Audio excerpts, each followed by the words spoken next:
Mga kapuso, itong inyong GMA Regional TV interview sa Balitang Southern Tagalog. Ngayong Hunyo, ipinagdiriwang ang National Kidney Month. Base sa pag-aaral ng National Kidney Institute, ang chronic kidney disease o CKD ang ika-4 na nangungunang sakit sa Pilipinas na nakakaapekto sa 7 milyong Pilipino. Ang tinatamaan ng ganitong sakit na uuwi sa mas malalang kondisyon kung hindi maaagapan.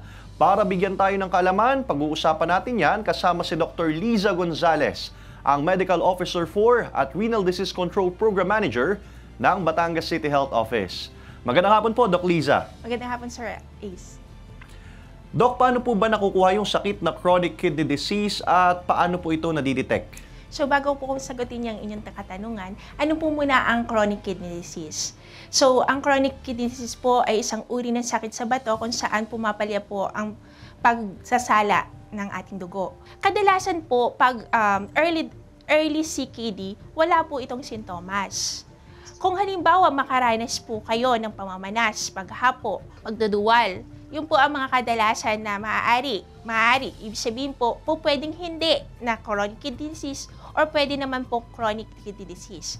So, mangyayari lamang po tayo magpakonsulta sa doktor. Nang sa ganun po, mabigyan po tayo ng test. Sa blood test po, doon po natin kukumputin ng mga espesyalista ang tinatawag nating estimated glomerular filtration rate o yun po yung function ng ating bato.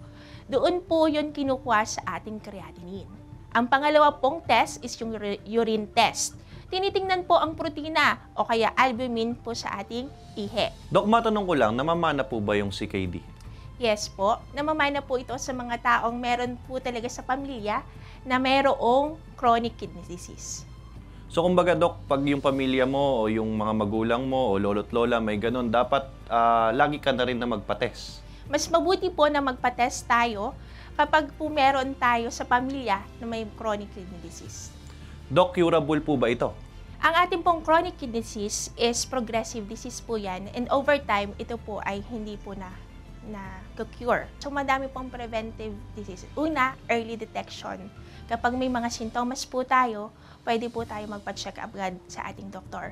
Doc, ano naman po mga programa ang isinasagawa ng CHO o ng Batangas City Health Office para magbigay kaalaman sa ating mga kapusong Batanggenyo hinggil nga sa sakit na chronic kidney disease?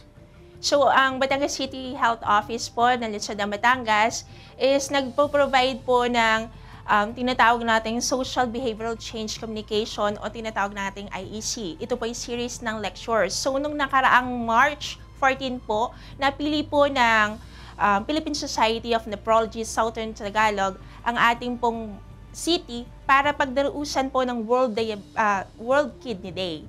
Kung saan po, after ng parade po, nagkaroon po tayo ng lectures para sa mga health worker. Doon po, itinakal din po ang importance ng ating kidney health.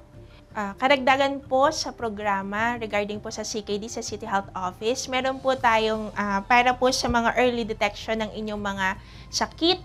Meron po tayong regular check-up sa Batangas City Health Office Medical Division, gayon din po sa mga barangay health center sa mga iba't iba pong barangay. Ganyan din po, meron din po tayong tinatawag na DMCVD Clinic, monthly po yun. Magtanong lang po tayo sa ating mga health worker kung kailan po magkakaroon ng schedule sa mga bawat RHU or yung tinatawag nating Rural Health Unit and Barangay Health Center. Ang City Health Office din po at ang ating Lungsod ng Batangas ay meron pong EBD Health Card kung saan po ina-allow din po nila ang serbisyo sa dialysis sa mga pasyente na may nasa advanced kidney disease. Doc, ano-ano po ang dapat gawin para maiwasan ang pagkakaroon ng CKD? So, ang pwede po natin gawin, may tinatawag po tayong 8 golden rules sa ating kidney health.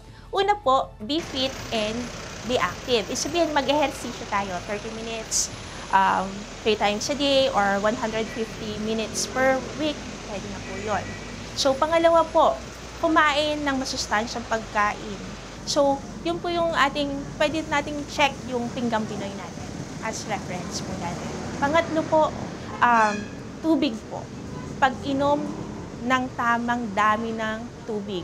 8 to 12 glasses of water is good po. And avoid po na replacement ng coffee ng ating mga paboritong milk tea at saka yung mga energy drink para po sa water. So, dapat po may water tayo. Do not smoke. So, napaka-importante. Or use vape. Bawal po natin ko nun kasi prone din po tayo sa CKD doon. Moderate lang po ang alcohol and syempre, do not use drugs. So, yun po yung iba.